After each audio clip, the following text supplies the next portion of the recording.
Bueno, ya se lo comentaba desde el inicio del programa, ante el rechazo ciudadano, las bancadas promotoras de la polémica iniciativa para limitar las facultades del Tribunal Electoral reconocieron desacuerdos y abrieron espacio de diálogo y consulta entre bancadas y partidos hasta la próxima semana. Vamos con nuestra compañera Ivonne Melgar, quien le ha dado un puntual seguimiento a esta historia. ¿Cómo estás, Ivonne? Buenos días. Muy buenos días, Pascal, un gusto saludarte, cerrando así esta semana. Oye, pues, ¿dirías que ya es un no definitivo a esta iniciativa o todavía tiene posibilidades de revivir de otra forma?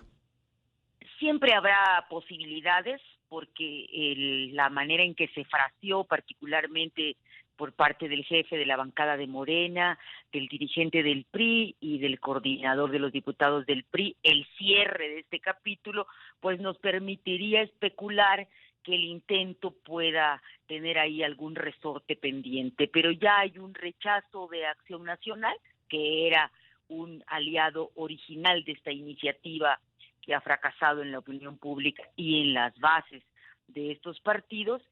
Y por otra parte, yo creo que la advertencia del Senado, Pascal, también ha sido contundente en las filas de Morena, en las filas de la oposición, y con un aprendizaje muy potente de la sociedad civil organizada de lo relevante que era que volviera a alzar la voz.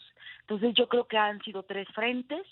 Se convencieron en Acción Nacional de que era un costo muy alto a pagar el entercarse en ir en esta reforma.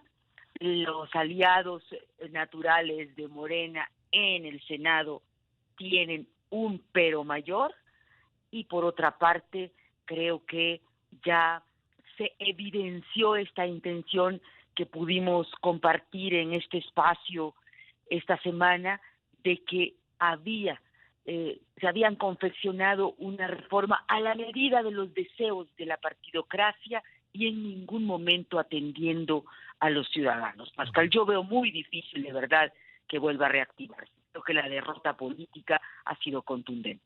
Bueno, pues sí, la verdad es que se antojaba pues muy hipócrita la postura de partidos que habían celebrado la marcha ciudadana en defensa del INE, que además habían expresado que harían una moratoria constitucional y que no aprobarían nada que afectara a las instituciones electorales, y ahora participando en esto, pues como tú dices, simplemente para poder sacar adelante los intereses de las cúpulas partidistas. Así es, Pascal. Yo creo que la lección sí, la moraleja que nos deja es qué resistencia del sistema político y sus resortes autoritarios, ¿no? Qué difícil es para los ciudadanos y para los propios partidos desmontar este origen, este autoritarismo, este caciquismo que ha acompañado por décadas la política mexicana. Ahí está siempre la pulsión, la intención de regresar a organizar la vida partidista como si no fueran estos partidos entidades de interés público. Pero por otra parte, el otro gran resorte es el de una ciudadanía organizada y no organizada que en los últimos años aprendió y tiene memoria, y el periodismo también es parte de esto. Ayer lo reconocían de manera subrayada diputadas, diputados, líderes de las organizaciones de la sociedad civil, el papel tan relevante que como nunca había tenido el periodismo, recordando de dónde venimos y por qué el Tribunal Electoral del Poder Judicial de la Federación, más allá de sus magistrados y de excesos que pudieron haber cometido en sus sentencias y resoluciones, es una institución que tiene que ver con nuestra historia de pesos y contrapesos.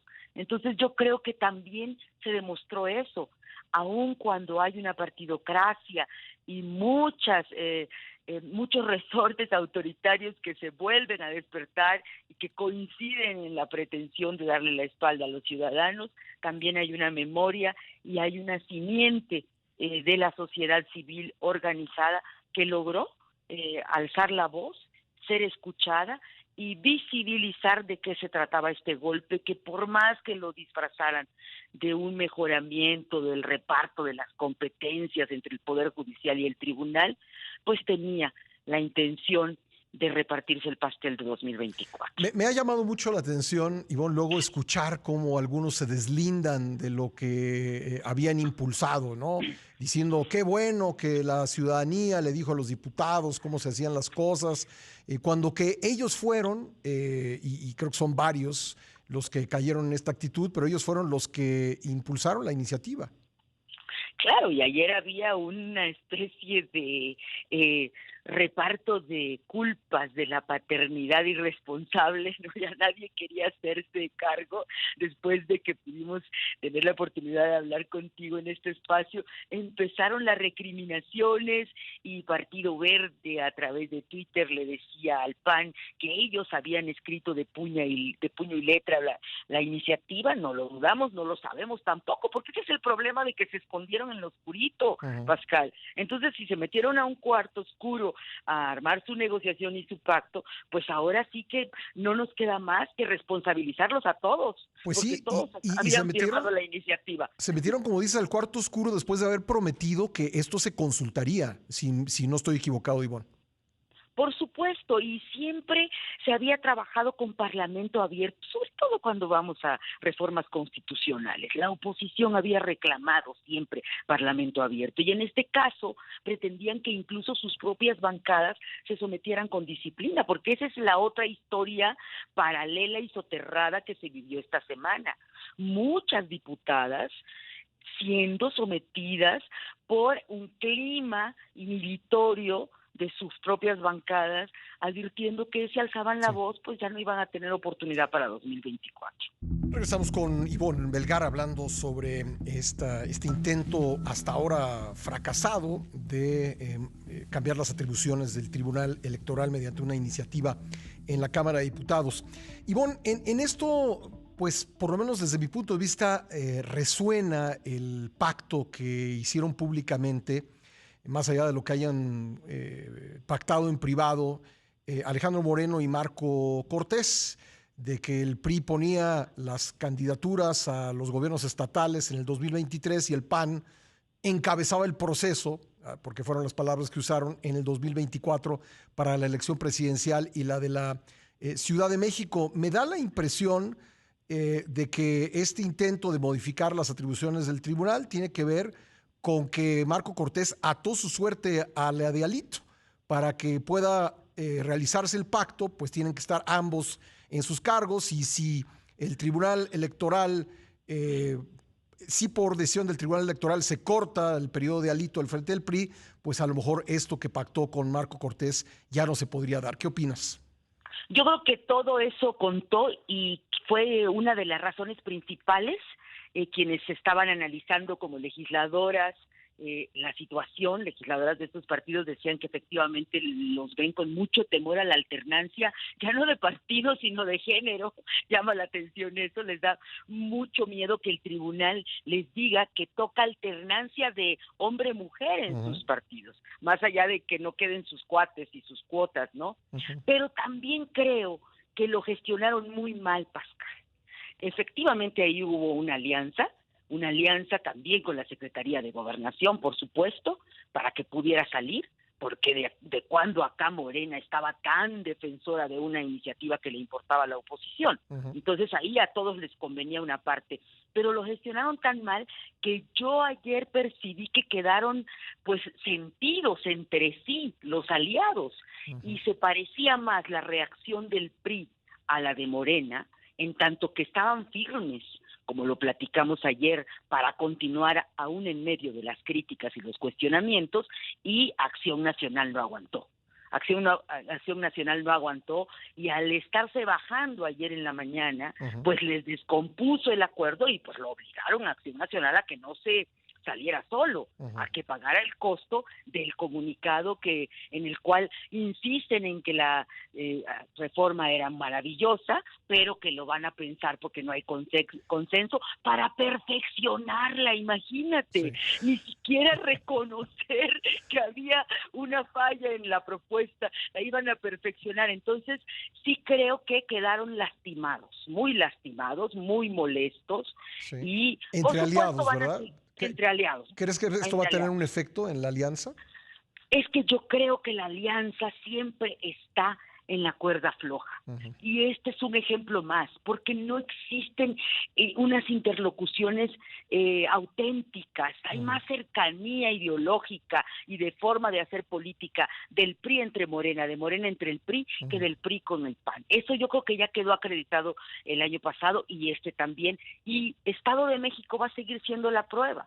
Si como las encuestas lo prevén, va a ser derrotado el PRI, pues ese va a volver a ser un problema para repartirse los costos. Les cuesta mucho repartirse los costos de las decisiones que toman compartidamente. Claro, como dicen, la victoria tiene muchos padres y la derrota siempre es huérfana, ¿no? Entonces, por supuesto. Mientras ganen, mientras les vaya bien electoralmente, mientras avancen, pues se podrá sostener esa alianza, pero en la cara de las derrotas, pues no es tan sencillo. Así es, y ellos desprecian los políticos, desprecian mucho el mundo de la sociedad civil organizada y lo que es la República de Twitter. A la hora de la verdad ellos creen que eso se puede soslayar, pero ahí también hay conversación y eso se los demostró esta coyuntura. Y creo que también el papel que jugó Movimiento Ciudadano, aún teniendo pues tan poca intención de voto por ahora, pues les afectó muchísimo, porque tuvieron mucha consistencia en esa bancada y en ese partido de decir que esta era una reforma que no tenía futuro, y pues ayer les cantaron a la cara que los ciudadanos le ganaron a la partidocracia. Y yo creo que esa es la lectura correcta, como la cabeza y nuestra portada hoy en Excelsior. Oye, Ivonne, ¿cómo deja esto a Ignacio Mier frente a su bancada, frente al presidente de la República, también frente a sus intenciones de convertirse en gobernador de Puebla? Yo creo que por eso lo veíamos tan afectado al coordinador de la bancada de Morena y presidente de la Junta de Coordinación Política. Creo que era el más afectado ayer, muy molesto con Santiago Krill, a quien acusó de que había filtrado la información de que se bajaban. Estaba muy, muy enojado, y justo este enojo, pues, es una connotación, es una evidencia de que en la correlación de fuerzas pierde él, porque ni siquiera había amarrado con una parte del Senado. Nadie de sus pares de Morena, ni el senador Ricardo Monreal, ni nadie le hizo segunda en el Senado. Entonces yo sí creo que siendo presidente de la Jucopo y estando en la víspera de las elecciones, lo lastima, aun cuando no dudo que tiene la delantera para la candidatura del gobierno de Puebla, frente a lo que es el caso de Alejandro Armenta, presidente de la mesa directiva del Senado. Pero sí le redujo la capacidad de maniobra, de negociación, que tanto había podido proyectar, particularmente por cómo impuso el plan B, ¿no? Y cómo salió el relevo del INE. Bueno, pues esta experiencia ha mostrado fisuras en la alianza opositora, pero también en la alianza oficialista, la alianza de gobierno. Eso es muy importante. Sí, eso es muy importante. Y como bien dices, Ivonne, y lo expresa nuestra portada de Excelsior el día de hoy, pues una energía ciudadana que se hace notar y pesa a la hora de la hora. Pues muchas gracias, Ivonne, gracias por Al contrario, la crónica, Pascal, a lo largo de la semana. Gracias a ti por la gran oportunidad. Feliz fin de semana para todos. Igualmente, Ivonne Melgar.